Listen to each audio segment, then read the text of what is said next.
আমি জানি আমার জীবনটা অত্যন্ত ঝুঁকিপূর্ণ। এখানে যারা দায়িত্ব নিতে আসেন আসলে জীবনটাকে মানে ঝুঁকি নিয়েই আসেন, সেই জন্য আমার সবসময় দোয়া থাকে। আমি যেমন আমার ছেলে মেয়েদের জন্য দোয়া করি, সেই সাথে সাথে আমার সাথে যারা কাজ করে সকলের জন্য আমি দোয়া করি যেন আল্লাহ রাব্বুল আলামিন যেন আপনাদের সবাইকে নিরাপদ রাখে, হেফাজত করে, সেটাই আমি চাই। আমাদের লক্ষ্য দেশটাকে এগিয়ে নিয়ে যাওয়া। ইতিমধ্যে আমি এটুকু বলতে পারি যে পরপর আমরা যে সরকারি একটা দীর্ঘ সময় অর্থাৎ 2009 থেকে এই পর্যন্ত এখনও রাষ্ট্র পরিচালনার দায়িত্ব পাওয়াতে বাংলাদেশের মানুষের ভাগ্যে পরিবর্তনের যে ধারাটা সূচিত হয়েছে সেটা আমরা করতে সক্ষম হয়েছি।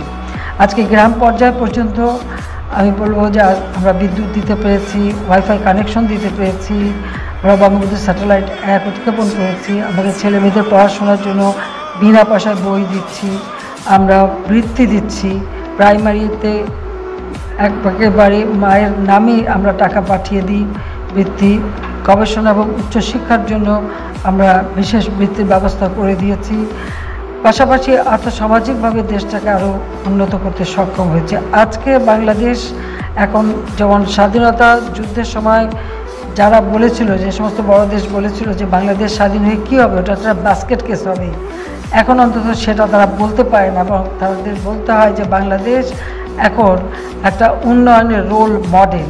আজকে আমরা অর্থনৈতিকভাবে 33তম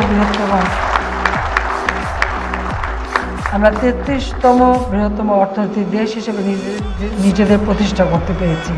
যদি এই কোভিড-19 অতিমারি দেখা না দিত, আর ইউক্রেন রাশিয়ার যুদ্ধ যদি না হতো, স্যাংশন কাউন্টার স্যাংশন যদি না হতো, তাহলে আমরা আরও অনেক এগিয়ে যেতাম।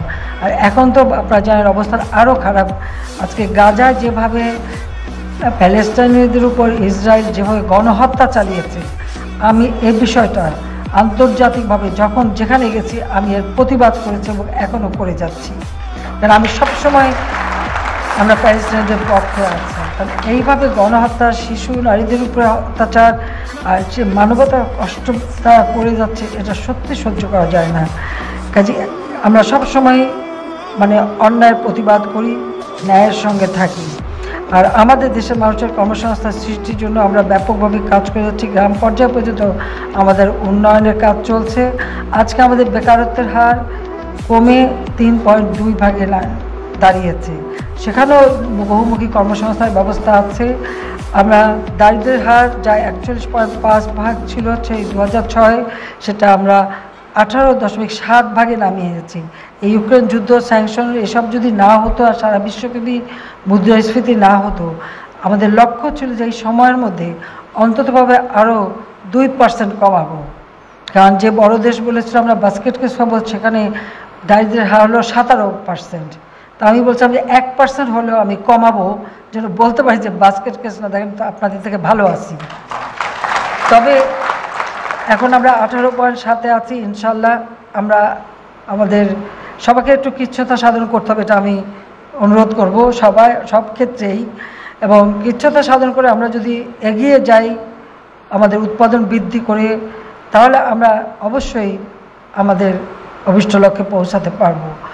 হতদরিদ্র যারা একেবারে, সেটা প্রায় 25%-এর উপরে ছিল, 25.5 ভাগের মতো ছিল। আজকে তা দাঁড়িয়ে 5-এ আমরা নামিয়ে এনেছি, 5.6 ভাগে আমরা নামিয়ে এনেছি।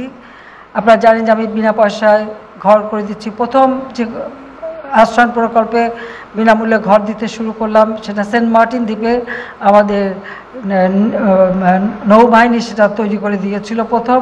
আর এরপর সারা বাংলাদেশে আমি যে আশ্রয়ণের ব্যারাক হাউস করি, আমাদের সেনাবাহিনী অত্যন্ত আন্তরিকতার সাথে সেই ঘরগুলি তৈরি করে দিয়ে আমাদের সেই ভূমিহীন গৃহহীন মানুষের আশ্রয়ের ব্যবস্থা করেছিলেন। আপনাদের সবাইকে ধন্যবাদ জানাই। আর দ্বিতীয়বার সরকার আসার পর এখন আমরা সকলের জন্য আলাদা ঘর করে দিচ্ছি, আর সেই ব্যারাক হাউসগুলিও আমরা সেমি পাকা ঘর হিসেবে তৈরি করে দেওয়ার কাজ শুরু করেছি। মাত্র কয়েক হাজার এখন বাকি আছে। এটা করতে পারলে পরে বাংলাদেশে কেউ আর গৃহহীন ভূমিহীন থাকবে না। সকলের জন্য একটা ঘর, বাড়ির ঠিকানা আমরা করে দেব। পাশাপাশি এর পরবর্তীতে আর একটা আছে যে অনেকেরই হয়তো ভিটা মাটি আছে কিন্তু ঘর করবার মতো বা সেরকম সামর্থ্য নাই, তাদেরকে আমরা সহযোগিতা করে যাচ্ছি। কাজে আজকে আমাদের মাথাপিছু আয় বেড়েছে, আমরা এগিয়ে যাব। আমাদের একটাই কথা যে আমাদের দেশটাকে আরও উন্নত সমৃদ্ধ আমাদের করতে হবে। আমাদের নিজস্ব অর্থায়নে পদ্মা সেতু নির্মাণ করেছে, আপনারা জানেন যে এটা নিয়ে একটা বিরাট চক্রান্ত ছিল এবং দুর্নীতির অভিযোগ এনেছিল। আমি চ্যালেঞ্জ দিয়েছিলাম, সেটা প্রমাণ করতে পারেনি। কানাডা ফেডারেল কোর্ট একবার রায় দিয়েছিল যে ওয়ার্ল্ড ব্যাংক যে অভিযোগ করেছে এটা সম্পূর্ণ ভুয়া, মিথ্যা তথ্য দিয়েছে। কাজে আমরা তারপর আমি নিজেদের অর্থায়নে আজকে পদ্মা সেতু করে সারা বিশ্বকে দেখিয়ে দিয়েছি যে জাতির পিতা বঙ্গবন্ধু শেখ মুজিব 7ই মার্চের ভাষণে যে বলেছিলেন যে কেউ দাবায় রাখতে পারবা না বাঙালিকে, তো সেটা আমরা প্রমাণ করে দিয়েছি যে কারো ওইরকম রক্তচক্ষুতে আমরা ভয় পাই না। আমরা ইচ্ছা করলে নিজেরাও পারি, সেটা আমরা প্রমাণ করে